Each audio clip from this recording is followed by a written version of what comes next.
वेशं विधाय गुरुवन्दनं बालानां सुखबोधाय क्रियते तर्कसङ्ग्रहः। नमस्काराः।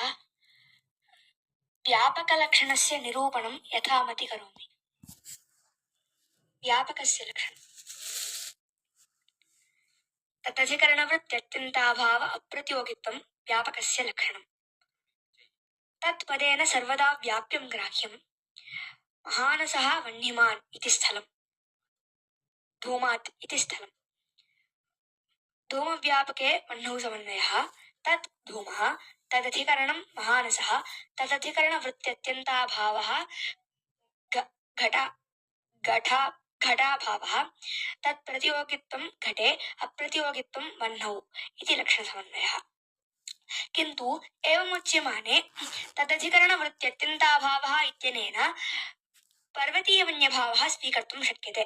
महानसे महानसीयवह्निः एव अस्ति, पर्वतीयवह्निः नास्ति इति कृत्वा पर्वतीयवन्यभाव प्रतियोगित्वम् एव वह्नौ, न तु अप्रतियोगित्वम् इति कृत्वा अव्याप्तिः।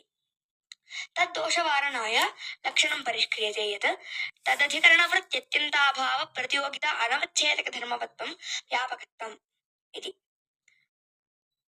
समन्वयः तत् धूमः, तदधिकरणं महानसः, तदधिकरणवृत्त्यत्यन्ताभावः पर्वतीयवन्यभावः, तत्प्रतियोगितावच्छेदकं प्रतियोगितावच्छेदकं पर्वतीयवह्नित्वं, तत्प्रतियोगिता अनवच्छेदकं वह्नित्वं, तत्वान् वह्निः इति लक्षणसमन्वयः।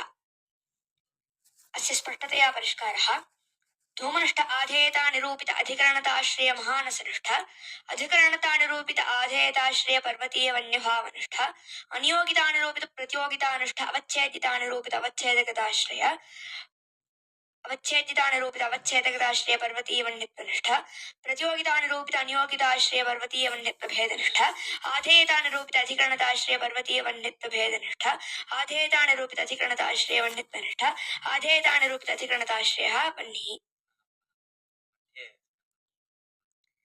धूमनिष्ठ आधेयतानिरूपित अधिकरणताश्रय महानसनिष्ठ, अधिकरणतानिरूपित आधेयताश्रय पर्वतीयवन्यभावनिष्ठ, अनियोगितानिरूपित प्रतियोगितानिष्ठ अवच्छेदितानिरूपित अवच्छेदकताश्रय पर्वतीयवन्यत्वनिष्ठ, प्रतियोगितानिरूपित अनियोगिताश्रय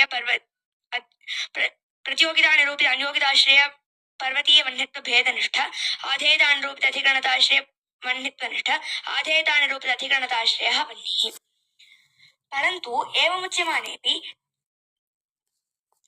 यथा महानसः धूमस्य अधिकरणं तथा तस्य धूमावयवः